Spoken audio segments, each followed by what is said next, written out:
She left the apartment at 7:46 p.m. That detail sticks in my head like a needle. 7:46 exactly, because the microwave clock was blinking from a power outage the night before, and I had just reset it. She'd said she was going out for tapas with the girls. The word tapas made me laugh after she left. She doesn't even like small plates. Says they're a scam for hungry idiots. That was the first crack. The second came 5 minutes later, when I walked past the coat closet and smelled cinnamon. Not the sweet kind, the fake kind, like cheap scented candles or those little red heart candies people pretend to enjoy. The smell was coming from deeper inside, past the coats. A smell that didn't belong in our home. I followed it like an animal, half expecting to find a candle burning or one of her weird craft projects. Instead, I found a box wedged behind the suitcases. Brown cardboard. No markings. I wish I could say I hesitated. I wish I had the restraint to walk away, pour a drink, take a breath. I didn't.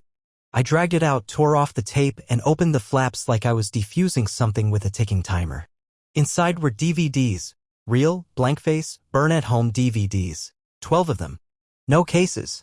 Just handwritten names in Sharpie like she was trying to remember them. Like she wanted them organized. Like they were trophies. I pulled the top one out and read the label, Connor, guest room.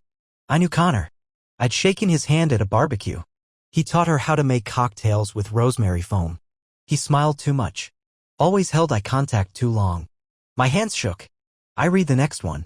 Eli, Jim Tripp. The third, Marcus, Beach House. None of these names were surprises. That's the worst part. You think you'll be blindsided in betrayal, but it's almost always the people you've already felt a weird energy from. The ones your gut tried to warn you about when your brain still wanted to believe. I don't know why I kept going. Hope, maybe. Or fear. The bottom disc had no name, just a heart and the date. 2.14 our anniversary. Something inside me shifted. It was like hearing your name whispered from inside a sealed room. I popped it into my laptop. The screen flickered. I don't even remember breathing. It loaded. No menu, just immediate playback. The moment it started, the angle told me everything. A handheld shot. Same guest room. I could see our bedspread in the background. Blue with stitched little white anchors. Her voice, off camera, clear and familiar and foreign all at once. Laughing. Laughing like she'd never laughed with me. Then she walked into the frame. Not with shame. Not with hesitation. With performance. She knew she was being filmed. She liked it. She introduced the guy like she was hosting a show. His name wasn't one of the labels. New face. Big smile. He was wearing my hoodie. My hoodie. The way she looked into the camera. She wasn't ashamed. She was proud. She was happy. I slammed the laptop shut. Then I opened it again and watched the whole thing. Not because I wanted to. Because I needed the final nail. I needed the full weight of truth to crush every last excuse I'd ever made for her. By midnight, I had already driven to my brother's place and filed divorce paperwork online. By morning, I had a lawyer. And I wasn't just divorcing her, I was suing her. I had 12 names, 12 video files, and years of psychological rot to excavate. My lawyer asked me how much I was seeking. I said 1 million. Not a penny less. Not for the money. For the message. That was the night everything changed. That was just the beginning. The hardest part wasn't watching the videos. It wasn't reading those smug little Sharpie labels. It wasn't even knowing that the woman I'd been building a life with had not only betrayed me, but documented it like a scrapbook. No. The hardest part was pretending to sleep next to her the following night. I didn't say a word. I didn't mention the closet, the DVDs, the hoodie, the fake smile on the screen, or the date she carved onto a disc like it was a love letter. I needed time. I needed to move silently, surgically. There's no dignity in a loud betrayal. You don't confront a spider while it's still spinning the web. You wait until it's still. Then you crush it. She crawled into bed at 1:13 a.m. I remember because I watched the numbers change while she took off her makeup in the bathroom, humming a song she used to play when we slow danced in the kitchen. I never heard her hum after those nights. I guess someone else brought the music back into her chest. I watched her from the sliver of my half-lidded eye. She smelled like hotel soap, the cheap kind. I memorized it. I wanted to remember every note of her deception. The next morning, I took the day off work. Told my boss I had a migraine. He gave me grief until I said it was personal. Then he backed off fast. I think he heard the shake in my voice. I waited for her to leave. She had brunch plans with the girls again. Same girls who never showed up in tagged photos. Same girls whose names she could barely keep straight when I asked too many questions. I watched her walk out the door in those over-the-knee boots she only wore when she wanted attention. She said they were for confidence. She left them in the box for 2 years until this past winter. Now she wears them every other weekend. The moment the door shut, I started collecting. I took screenshots of every DVD. I cataloged them like a detective. Created a spreadsheet with names, dates, clues. Some were filmed in our guest room, others in hotel rooms I recognized from past work trips. There was one that made my heart stop: our couch. The one my mother sat on last Christmas. I didn't cry. Not yet. That came later. I went through her joint bank account. Traced every weird expense. Every girl's trip that lined up with a disc. Every Uber ride at 2:30 a.m., every $75 dinner for one on nights I ate leftovers alone. It was all there. Brazen. A roadmap of her private world built inside our shared one. Then I found the journal. It was in her Google Drive, which I guessed the password to in 2 tries. Her birthday, then the name of our dog. She hadn't even tried to lock it. Inside was a document called Notes, Private, Do Not Open, like she was daring me to. And I did. It wasn't a journal. It was a list. A list of names. With ratings. And dates. And comments like, too clingy but great arms. Didn't finish but fun energy. Would repeat, lives close. Avoid, talks too much after. She had turned people into Yelp reviews. And they weren't strangers. These were people I'd met. People I'd shaken hands with. Some had been in our house.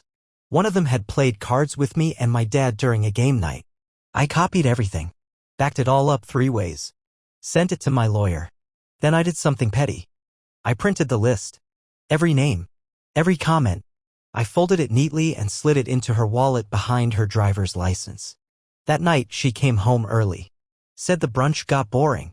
She brought home a little pastry box like that would sweeten the air. I asked her how Kayla was. She blinked. Kayla? Yeah, I said, sipping water like it was wine. You know. From brunch. She froze for half a second. Half a heartbeat. Then, oh. Kayla. Yeah, she's good. Still seeing the guy, what's his name? You know him. I smiled. No, I don't. She laughed, but her eyes narrowed. She was scanning me now. Looking for the crack in the wall. Wondering if I knew. The next day she found the list. She didn't mention it. She just got quiet. Quieter than usual. The storm was building.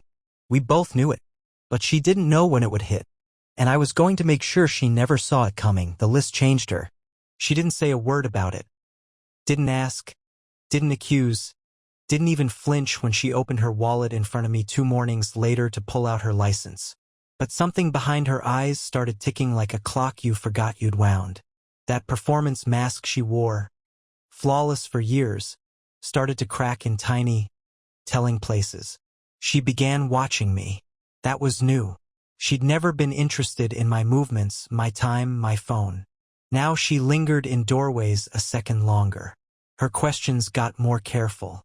She started touching my arm when she spoke, like it was some kind of emotional gauge, testing the warmth, checking for danger.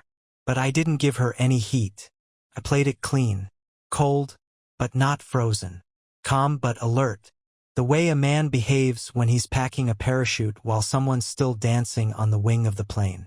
I told my lawyer to move fast. He did. We got a judge. We got a date. I signed the petition and included the documentation, the discs, the spreadsheet, even her review list. We filed for both divorce and civil emotional damages. The number still sat there, 1 million. And every day that passed, it felt less like a stretch and more like a courtesy. Now here's where things turned. That Friday, she got a delivery. A small box, plain brown, no return address. She opened it in the kitchen while I was reading mail nearby. I wasn't even looking at her, but I heard the way the cardboard peeled. I heard the silence that followed. When I glanced over, she was holding one of the DVDs. Not one I'd taken from the closet. One I had mailed to her. I had burned a copy of the anniversary disc. Sent it through the postal system to our own address with a note, "Watch it again. Look into your own eyes this time." She stood there holding it like it might catch fire. Then she smiled. Not nervously. Not guiltily. She smiled like a poker player holding a royal flush. She walked over, leaned against the counter and said, "So, is this the part where you beg me to explain?" I looked up. "No. This is the part where I tell you it's already over." She didn't blink. She tilted her head. "You know what your problem is?" I raised an eyebrow. "Enlighten me." "You live in this fantasy world where people stay perfect just because they said vows once. You think loyalty is this magic code everyone follows just because it's written on a ring. Newsflash, nobody does." I nodded slowly. "You're right. I don't live in your world, where people make lists of bodies and film themselves betraying the one person who trusted them most." She stepped closer. "You think I regret it?" I stared at her like she was a stranger I'd passed in a nightmare once. Then she dropped the real bomb. One hand on her hip, voice soft, almost giddy. "There are 5 discs you didn't find." That sentence didn't hurt. It didn't even register as pain. It was something colder than that. Something that left a silence behind it like snow falling over a battlefield. "Then burn them all," I said, "because I won't be watching anymore. You're the director, producer, and star of your own downfall. I'm just the guy who gave you the stage." She opened her mouth to say something, probably some venom-soaked line she'd been rehearsing since her reflection showed her a crack in the mirror. But then the doorbell rang. Right on time. I stood and walked past her, slow and steady like I'd planned this moment. She asked, "Who's that?" I said, "Process server." The silence that followed was the first true silence between us in months. She didn't ask another question. Just watched me open the door and greet the man with the envelope. He handed it to her directly, said her name with a kind of bored finality. Then he left. She opened the envelope right there in the foyer. Her hands didn't shake. "I'll give her that." She read the cover page. Saw the claim, the demand, the court date. And then, for the first time in years, she looked unsure of herself. "I hope it was worth it," I said. She looked up at me, eyes colder than winter steel. "We'll see." She didn't cry. That's what people expect when you drop the hammer. Tears, begging, a meltdown. But she wasn't built like that. She didn't have the wiring for remorse. She took the lawsuit like a woman being handed a dinner menu. Browsed it, considered her options, set it down. The next morning, she was up before me, fully dressed, hair curled, perfume cloud following her like a campaign trail. She was sitting at the dining table, sipping coffee from a mug I bought her on our 2nd anniversary. It said, "I choose you," with a Pikachu on it. I should have smashed it right there, but I didn't. Instead, I sat across from her.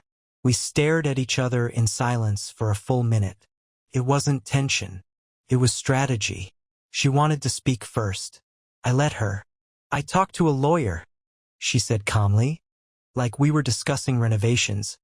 "He says your little emotional distress stunt won't hold up." I nodded. "Then he's not a very good lawyer." She smirked. "You want $1 million because your feelings got hurt? Grow up." "No," I said, locking eyes with her. "I want $1 million because you turned our marriage into a hidden camera project. Because you knew exactly what you were doing and you did it anyway. For years. With friends. Coworkers. Strangers. You put people on tape in our house. You don't get to walk away from that clean." She sipped her coffee like she was on vacation. "You're being emotional. And you're being exposed." Her smirk twitched. Just for a second. Then she went for a different tactic. "Do you want to know why I did it?" I didn't answer. She leaned in. "Because I could. That's it. No big dramatic reason. No unmet emotional need. No sob story. You were fine. Perfectly fine. But boring. Predictable. I could leave for 3 hours, come back, and know you'd still be sitting on that couch with your little documentaries and your overpriced whiskey. You made being loved feel like being scheduled. Something inside me folded. Not rage. Not grief. Not even hate. Disgust. Pure, skin-crawling disgust. You didn't want a husband, I said. You wanted a mirror. Something to reflect your own ego back at you. Something quiet. Something obedient. She smiled again, wider this time. Well, you were a good mirror. Until now. I stood. Not suddenly. Not dramatically. Just done. I picked up my keys. My bag. Walked to the door. I'll be staying at the condo until the hearing, I said. She blinked. Our condo. No, I said. My condo. Bought it in my name 3 years ago. When I first started feeling like I might need a backup plan. That shook her. Just a flicker. A crack across the pride. She hadn't seen that move coming. I opened the door. She called after me, voice sugar-coated poison. You think this little revenge arc makes you strong? You're not strong. You're just delayed. I paused in the doorway, not looking back. You know what's funny? I said. You always thought you were writing the script. But now you're just part of the evidence. I shut the door behind me. The air outside was cold. Not freezing, just sharp enough to wake you up. The condo was 15 minutes away. I drove with the windows down, letting the wind scrape the leftover version of her out of my head. When I got there, I called my lawyer. He picked up on the second ring. She's going to play dirty, I said. He sighed. They always do. I stared out the window at the skyline. Good, I said. Let her. The first 2 weeks after I left were quiet, too quiet. Brittany didn't call. Didn't text. No angry emails, no veiled threats, no surprise visits. Not even a passive-aggressive post on social media. Just a blackout. Which, knowing her, meant she was busy. The condo was mine, but it didn't feel like it yet. It still smelled like fresh paint and furniture that had never been argued over. I kept it minimal, just a bed, a couch, a desk, and the essentials. The silence inside was unfamiliar, but it wasn't lonely. It was controlled. Clean break. Like sitting in a room where no one had ever lied. Then the email came. Subject line. Let's make this easy. The body was short. I'm willing to settle this privately. No courtroom drama. No humiliation. We both know this lawsuit is a stretch. Walk away clean, I walk away clean. No one needs to get ugly. Think about it. I didn't reply. I forwarded it straight to my lawyer. 3 hours later, I got a ping from my bank. She tried to withdraw $12,000 from our joint savings account. Frozen. Flagged. Denied. She was testing the wires of the cage. 2 days after that, I got a call from my boss. Hey, sorry to bring this up, man. But someone sent a video to the office. I closed my eyes. What kind of video? He hesitated. Of her. Not you. But your name's in the file name. It was bad. HR caught it before it got passed around, but I had to hear about it. My jaw clenched so hard I thought I'd crack a molar. Who sent it? Anonymous, he said. But we traced the email. Burner address. Probably fake. She was trying to salt the earth. She was trying to make me bleed professionally. I asked him to send me the email chain. He did. She hadn't even bothered to encrypt the metadata properly. Rookie mistake. I forwarded that to my lawyer too. That same night, I checked her Instagram out of curiosity. Private. Profile picture gone. Bio changed to just one word, restarting. Cute. I was already 3 steps ahead. The next morning, I showed up at my lawyer's office with a flash drive, a hard copy of the original DVD logs, and a signed declaration from a former friend of hers who'd confessed she'd also been recorded by Brittany without consent. That friend, let's call her Lauren, wasn't even a participant. She had walked in on one of the recordings, heard her own voice on a playback. I thought she deleted it, Lauren had told me, nearly shaking. She said it was a mistake. I didn't want to get involved until I saw your court filing. I had no idea it was this deep. Turns out Brittany hadn't just crossed the line. She bulldozed it and danced on the ashes. My lawyer looked over the new material and leaned back in his chair. We're not asking for $1 million anymore. I raised an eyebrow. No, he smiled grimly. We're demanding it. That same day, she finally reached out directly. Not through email. Not even a call. She showed up. At the condo. I watched her through the peephole for 3 whole minutes before opening the door. She looked different. Not broken. Not apologetic. Calculating.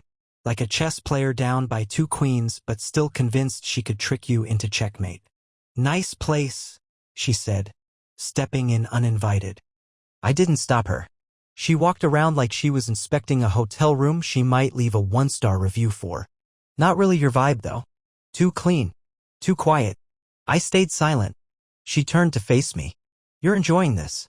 That's the sad part. You think this makes you righteous. No, I said. It just makes me done. She walked closer. Too close. I could smell that same cinnamon slick perfume from the night I found the box. You know, if you just dropped the lawsuit, we could walk away from this like adults. You were filming people without their consent, I said flatly. Allegedly, she said, tilting her head like it was cute. I've got witness statements, timestamps, forensic evidence, and 12 full-featured ego projects with your voice directing the action. She blinked. That one hit. But she recovered fast. Why are you really doing this? She asked. I stepped forward, nose to nose. Because you were never going to stop. Her breath caught. I added, and because I want you to live with a record. Not just the private shame. The public stain. She stepped back. Her expression cracked just slightly. A new look I hadn't seen before. Fear. Not of me. Not of violence. But of exposure. Of consequence. Of people learning what she really was. She left without another word. 3 days later, her lawyer called mine. They wanted to talk numbers. Her lawyer opened the negotiation with a voice like a guidance counselor who'd seen too many divorces and cared about none of them. We believe your client's emotional damages claim is inflated, he said, words dry as sandpaper. But my client is prepared to offer a settlement in the interest of discretion. Discretion. That was the key word. That was Brittany's panic bleeding through his professionally clipped tone. She wasn't trying to minimize damage anymore, she was trying to contain it. Like a fire that had already burned through the drywall and started eating the bones of the house. They offered $90,000. My lawyer didn't laugh. He just said, we're not looking to rent silence. We're looking to own the narrative. The call ended without a deal. That night, I got a text from an unknown number. You're really going to ruin my life over some DVDs? No name. No context. No apology. Just that. I stared at it for a long time. Then I responded. You already ruined mine. I'm just turning the lights on. She didn't reply. The next morning, things escalated. Not with her. With him. One of the names from the DVD list. Tyler, office retreat. Tyler. The same Tyler who had given that speech at her company's holiday party. The same one who shook my hand and said, you're a lucky guy, man. Yeah. That Tyler. He showed up at my office. In person. Reception called and said a Mr. Tyler was downstairs, said he needed 5 minutes, urgent. I told them to send him up. I was curious. He walked in pale, sweating, trying to look calm. It didn't suit him. His hair was too neat for panic, his voice too rehearsed. Listen, he said, not even sitting down. I don't want trouble. I didn't know she was recording anything. I didn't even know you were still together. We were married, I said. I know, She said you were separated. She said you were seeing someone else. I didn't answer. He rubbed the back of his neck, eyes darting.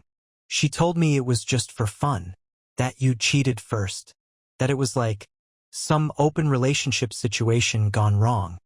Was that before or after the camera came out? He swallowed hard.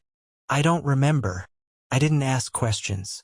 I wouldn't have done it if I'd known it would come back like this. Too late, I said. He leaned forward, desperate. Please. My company just sent out internal reviews. I'm up for a senior role. If this leaks, if my name's attached to this, I'm done. My fiancé doesn't know. My parents don't know. Please. I'll do whatever you want. There it was. Power. I didn't want it. I wasn't hunting for it. But suddenly it sat there in my hands like a knife I hadn't asked for. I stood up, walked around the desk, looked him dead in the eyes. Then you can start, I said, by writing a sworn statement. Detail everything you did, everything she told you, and everything you saw. You do that, and maybe your name stays off the headline. Maybe. He didn't hesitate. He nodded.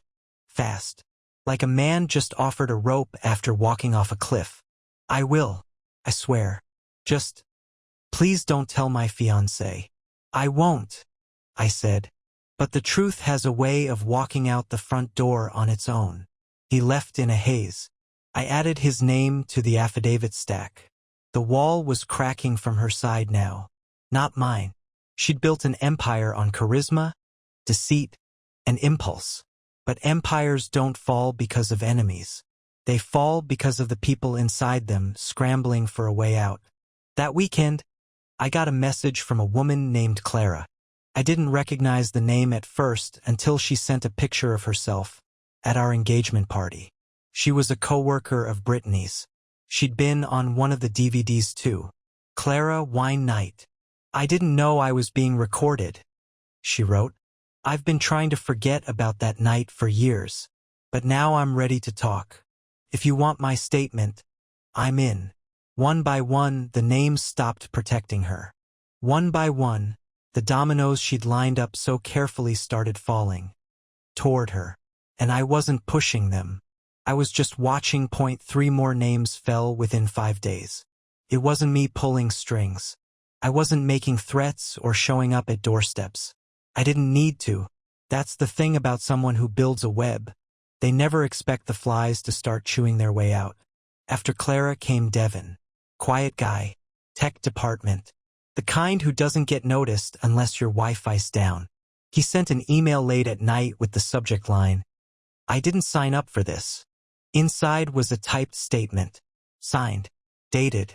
He included screenshots of old texts from Brittany, messages that started flirty and turned manipulative real fast.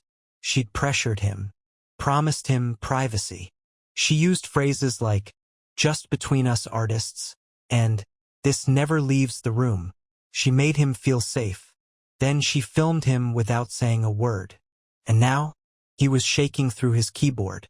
You could hear it in every sentence. Then came Lena. Her name hadn't even been on a disc. She messaged me out of nowhere. Said she used to work with Brittany at a co-working space. Thought they were friends. Until Brittany invited her over for a girls' night. And Lena caught a glimpse of something weird on her laptop screen. Paused video. Bedroom. Familiar voice laughing off-screen. Lena didn't say anything at the time. Didn't know what she'd seen. Didn't want to know. But now, seeing the legal storm building, she came forward. Not as a victim, but as a witness. And then there was Troy. Troy was different. He didn't email. He called. He was one of the earlier names on the discs, Troy, Cabin Weekend.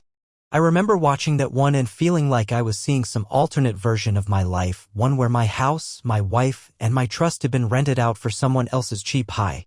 When he called, he didn't apologize. He was angry. Look, he said, voice sharp. I don't care about your lawsuit or your marriage or any of that. But I didn't consent to being filmed.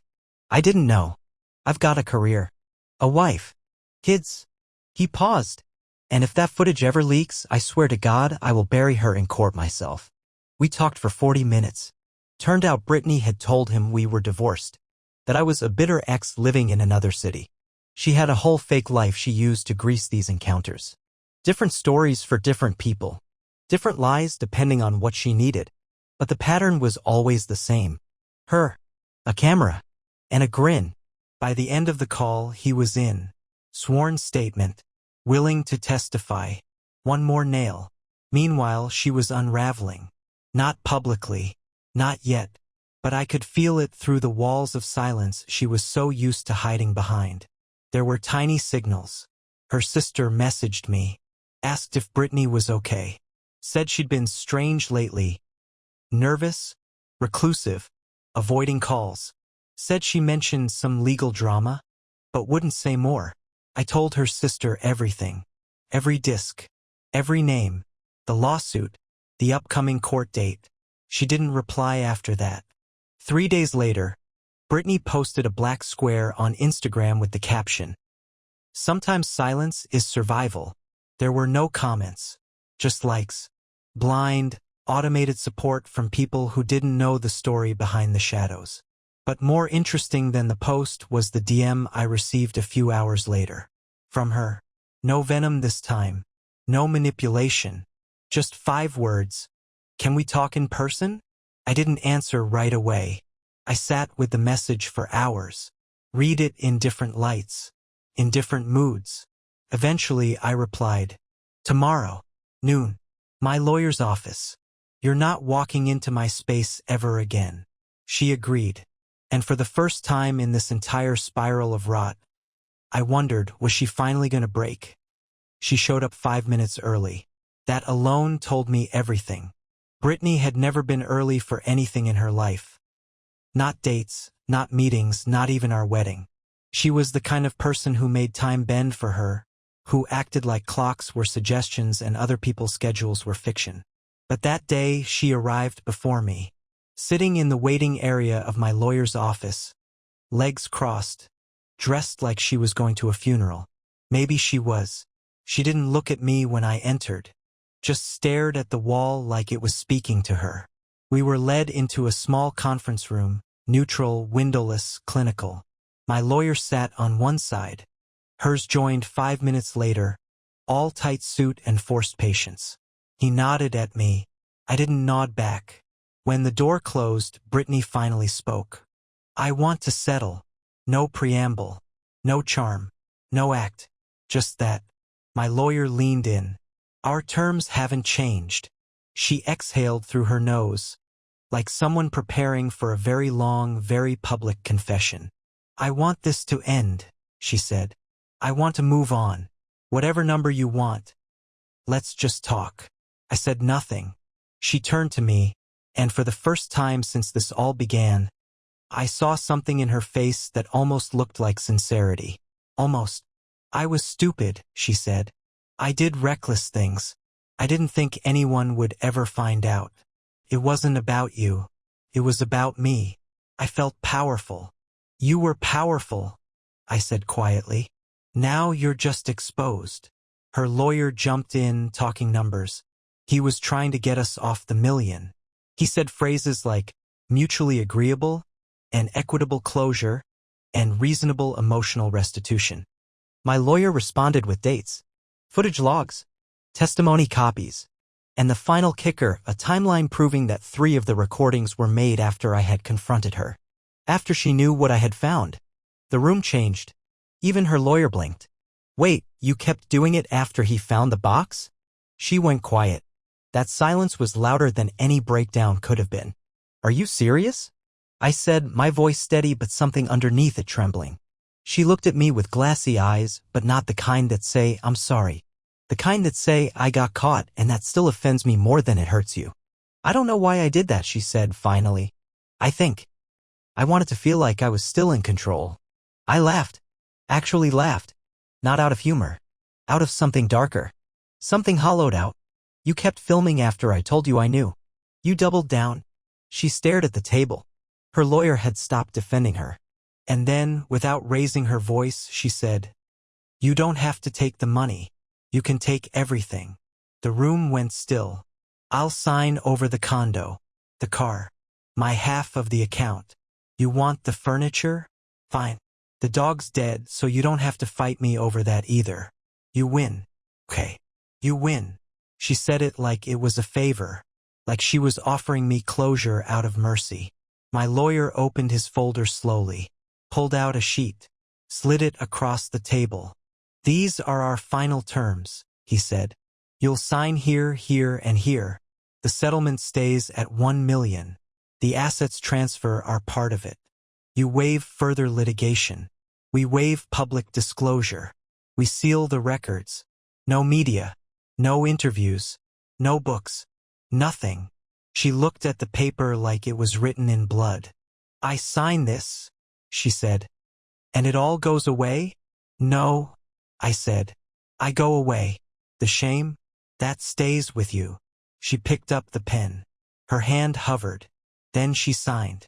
3 times. With a signature that had gotten shakier since the wedding license she signed 7 years ago. When we stood, she didn't look at me. When I walked out, I didn't look back. That was the last time I saw Brittany. But it wasn't the last time she had to see me. Because by the next morning, the legal blogosphere had picked up on the sealed civil case. Unnamed plaintiff, unnamed defendant, high damages, settled suddenly, sealed forever. And the whispers started. And her smile on social media stopped. Her silence online was the first true admission of guilt she ever made. Not in words. Britney had always weaponized words. She could bend a sentence into anything. Apology, justification, performance, seduction. But when the posts stopped, when the captions vanished and the selfies dried up and the world she'd carefully curated with filters and angles and soft lighting fell quiet, that's when I knew. The world she'd built to feed on was collapsing, one follower at a time. At first, it was subtle. Comments began disappearing. Then full posts. Whole chapters of her life erased like they'd never happened. Engagements with friends dropped to zero. Someone tagged her in an old photo and the tag vanished within the hour. She wasn't just hiding. She was scrubbing. Damage control in real time. And it wasn't enough. Because the thing about a sealed settlement is, it only covers the court, not the people. Tyler talked, not publicly, not on Twitter or in interviews, but enough. Word spread through their old workplace like rot under a fresh coat of paint. A few whispers here, a strange look there. And then Devin did something bold. He left the company and told HR exactly why. Quietly, formally, with receipts. An internal investigation began. Not about Britney directly at first, but about the culture, the weird dynamics, the after-hours behavior. And eventually someone mentioned her name. A formal notice went out. She resigned before they could fire her. I heard about it from Clara. She messaged me late one night with a single sentence. She's out. No severance. I didn't respond, just sat with it. Let it settle in my chest like warmth from a long-delayed sunrise. But it didn't end there. A month later I got a letter. Real paper. No return address. Just a clean envelope, handwritten. Inside, a note. This isn't an apology. I know I don't get one of those. I just wanted to say I finally understand. The silence is loud. The empty inbox, the quiet phone, the people who don't return calls. It all echoes now. I didn't know what I was until it was too late. You did. You saw it before I did. I hope the million was worth it. B. No signature. Just the initial. That dramatic little line she always used to sign birthday cards like she was famous. I folded the letter once, then again, then slid it into the trash without reading it a second time. Because yes, it was worth it. It was worth every paper cut. Every silent night, every flaming ounce of humiliation I had to eat while she grinned her way through lies and strangers and read Sharpie labels. She thought she was indestructible. She thought the world would always bend around her gravity. But now, she wasn't a star. She was a warning. A cautionary tale told in whispers at offices, brunch tables, and quiet conversations between people learning to trust again. She lived in exile now. Not legal exile. Not even social exile. Just the kind of exile that follows someone when the illusion they built finally cracks. And there's nothing underneath but reflection. A year passed. Not fast. Not slow. Just real. The kind of year that drags its feet when you're awake at 2 a.m. and flies when you're finally at peace. The kind of year that ages you, not in your body but in your understanding of things. The settlement came through in full. Clean. Wired directly into the account I had opened under a name she never knew. My lawyer, the same man who sat through all 10 rounds of this personal war, texted me with one word when it landed. Done. That's how it ended. No explosion. No courtroom finale. Just a quiet transfer of consequence. I didn't spend the money. Not most of it. I paid off my parents' mortgage. Donated some to a small legal aid group that helps people in cases like mine. People whose pain doesn't usually come with a payout. And then I bought something small. Not a car. Not a watch. A key. A key to a house in a quiet town. Different state. Smaller pace. Slower people. No one knows me there. Not as the guy whose wife. None of that. I'm just the guy who walks the trail near the river in the morning and buys the same black coffee at the corner diner every afternoon. Peace didn't come like a wave. Came like a drip. Routine. Space. New faces who didn't see the ghosts still sitting in the passenger seat of my life. But even here, sometimes it creeps back in. A dream. A flash of red Sharpie. A voice saying, "You were boring." In the dark just before I wake up. But the difference now, it doesn't stay. The memory doesn't rot me like it used to. It's just a chapter. And I lived it. And I burned the page. One morning, I got an email from an address I didn't recognize. No subject. Just a line in the body. I heard she moved to Florida, changed her last name, started teaching yoga. I didn't reply, didn't forward it, didn't even mark it as read. Let her twist herself into whatever shape the next version of her demands. Let her call it healing or rebirth or whatever the latest Instagram slogan says. She can reinvent herself 100 times. But she'll always know. Someone saw her. And someone refused to stay buried beneath her show. To anyone reading this, still stuck in that place. Half trusting, half hurting, making excuses for the little slips in character you keep catching from someone who swears they love you. Here's what I've learned. Love doesn't hide things. Love doesn't need folders and closets. Love doesn't film you from angles you don't see just to laugh about it later. If you have to check their phone when they leave the room, you've already lost. If you're explaining away their red flags to friends, you already know. If your gut says something's wrong, it is. I ignored it for years. Because I wanted the idea of her more than I wanted the truth. And when I finally let the truth in, it broke me.